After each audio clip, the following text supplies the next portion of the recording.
विद्यार्थी हैं, मैं पहले सवाल का जवाब देने जा रहा हूँ।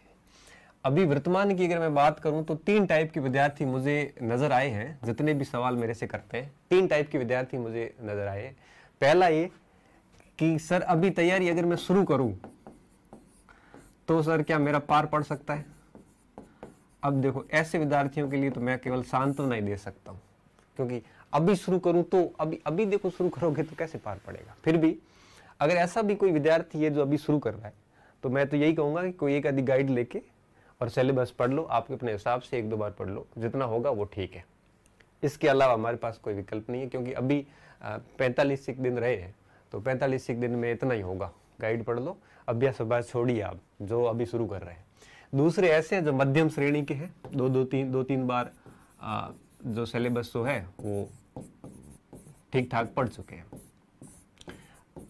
ऐसे सभी विद्यार्थियों को मैं यही कहूँगा कि आपको रिवीजन भी करना है और साथ साथ में आपको अभ्यास भी करना है। वो कैसे करना मैं आगे बता रहा हूँ। और कुछ ऐसे विद्यार्थी आउटस्टैंडिंग सिलेबस कर चुके हैं, जो कोई भी टेस्ट सीरीज में भी 115-20 से ऊपर नंबर लेके आ रहे हैं, उनको भी रिवीजन करना है और उनको भी आपके अभ्यास करना है। ये 2 चीजें हैं और इनको तो केवल पाठ्यक्रम ही पूरा करना है, ठीक है, पाठ्यक्रम ही करना है आपको। तो अब मुझे यूं लगता है कि आप जितने भी आज लाइव सुन रहे हो ये मोस्टली सारे के सारे मध्यम और इस कैटेगरी में है। अधिकांश इसमें है मध्यम में, और कुछ विद्यार्थी जो है वो आउटस्टैंडिंग भी है, ठीक है। तो आप पूरी चीजें सुनना, मैं बता रहा हूं आपकी एक एक चीज क्लियर हो जाएगी, बस ध्यान से समझते जाना। अभी सबसे पहला पॉइंट कि रिवीजन अब कैसे करें, ठीक है। तो सबसे पहले अपन आते हैं रिवीजन को कैसे किया जाए ताकि आप अपने मामले में बिल्कुल क्लियर हो सको। तो देखो विद्यार्थियों, अब रिवीजन का मतलब ये है कि आप पूरे दिन में यूँ करिए, मैं पहले ही आपको एक फॉर्मूला बता चुका हूँ, वापस आज फिर बताने जा रहा हूँ कि आप अपना जो प्रातःकालीन समय होता है वो आप मनोविज्ञान को दो प्लस शिक्षण विधियों को दो। ये बहुत बेहतरीन समय होता है, ठीक है। इस समय क्या करना है आपको, इस समय आपने अभी तक जो किताबें पढ़ी है, कोई किताब नई ना लाए, और जो किताबें पढ़ी हैं, जो नोट्स बनाए हैं आपने, उन्हीं चीज़ों को वापस बार बार रिवीजन करें। पहले पार्ट से स्टार्ट किया है तो लास्ट पार्ट तक आए, वापस उसको पहले पार्ट से स्टार्ट करें और लास्ट पार्ट से आए, तो ठीक है। तो इस प्रकार से आप फर्स्ट से लास्ट तक जाइए और कोशिश विद्यार्थियों ये कीजिए कि प्रातः काल में ये दोनों करोगे तो विधियों में फिर आपकी लैंग्वेज की विधियां भी आएगी, सोशल साइंस की भी आएगी, सारी आएगी। फिर आपका जब दिन का समय शुरू होगा तो दिन के अंदर आप 2-3-4 घंटे जो भी पढ़ते हो वो अब आप अपना विषय पढ़ लो। विषय का मतलब क्या हुआ, जैसे सामाजिक वाले हैं तो अपनी एसएसटी पढ़ लो, अगर आप साइंस के हैं तो अपना साइंस का विषय पढ़ लो, अगर आप पर्यावरण के हैं L1 के हैं तो मैथमेटिक्स और पर्यावरण को देख लो, ये कर लो। और रात का समय जब आएगा, रात को आप 2-3 घंटे जो भी दो, मैं सिर्फ इतना कहूँगा कि रात के समय, ये दिन पूरा तो आपको ये चीज़ें करनी है। जब शाम होगी, जैसे मान लो कि भाई अच्छा 7-8 बजे खाना वाना खा के 8-9 बजे फ्री हो गए, कोई बात नहीं, पढ़ भी रहे हो तो अब इस समय क्या करना है, रात को आपको अभ्यास करना है, टेस्ट का अभ्यास करना है। किसको, जिसकी भी मध्यम प्रकार की तैयारी है। मध्यम प्रकार की तैयारी का मतलब ये जिसने 2-3 बार कोर्स पढ़ा है।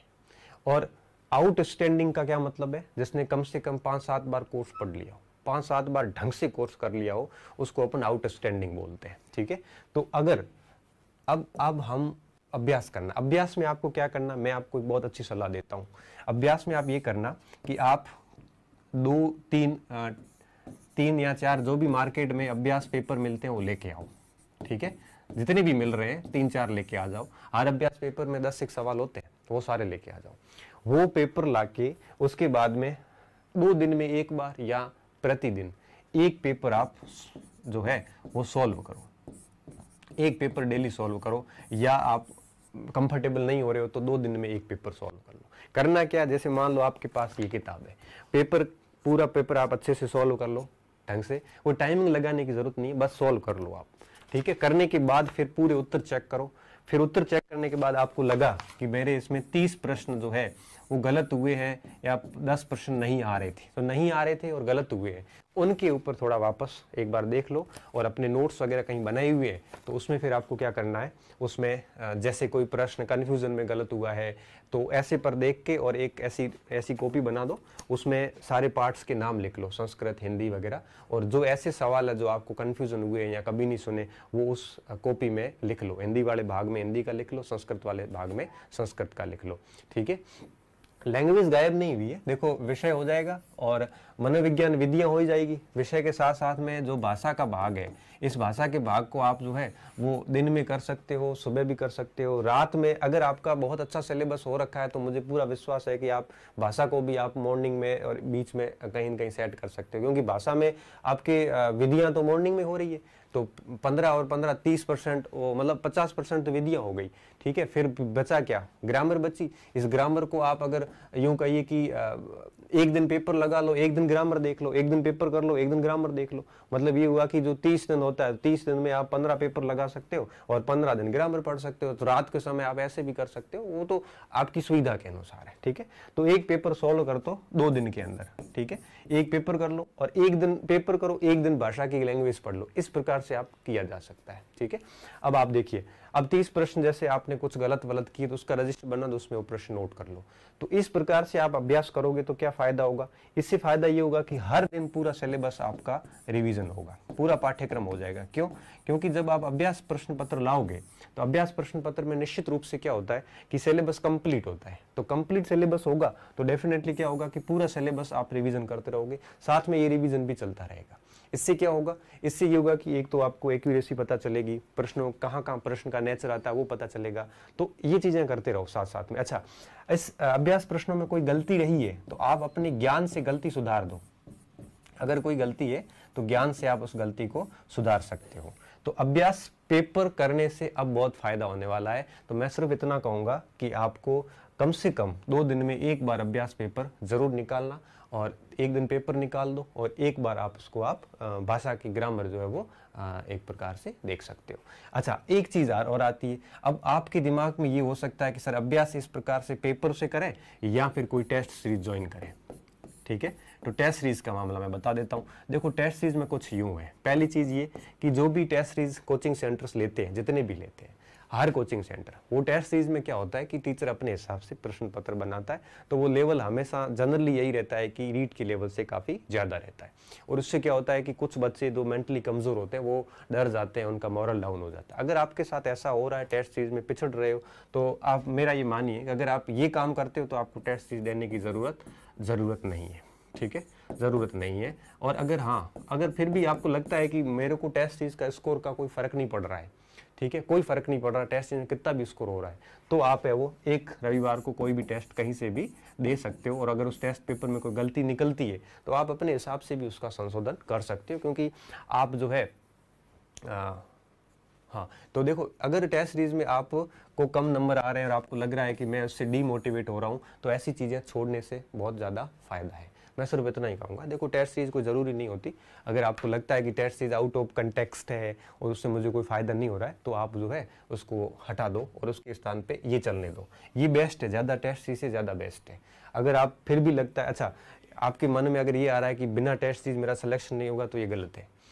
जरूरी नहीं है टेस्ट सीरीज देने वालों का ही हो, और ये भी जरूरी नहीं कि जो टेस्ट नहीं देता उसका सिलेक्शन नहीं होता। सिलेक्शन करने के लिए भरपूर अभ्यास चाहिए, भरपूर रिवीजन चाहिए। अगर आप ये अभ्यास कर रहे हो तो इसकी जरूरत भी नहीं होती। हाँ, ये है कि अगर आपको लगता है कि भाई एक टेस्ट मैं दे देता हूँ, बैठा हूँ फ्री, तो आप दे दिया करो। ठीक है, अगर आपको लगता है कि नहीं ये मुझे ज़्यादा नुकसान कर रहा है, मेरा मोरल डाउन हो रहा है, तो छोड़िए, कोई फर्क नहीं पड़ता इन चीज़ों से। ठीक है, तो आप इसको छोड़ भी सकते हैं, ज़रूरत नहीं है इसकी। अगर आपका मोरल डाउन हो रहा है तो, अगर आपको लगता है कि नहीं ठीक ठाक चल रहा है, तो एक पेपर है वो देते रहिए।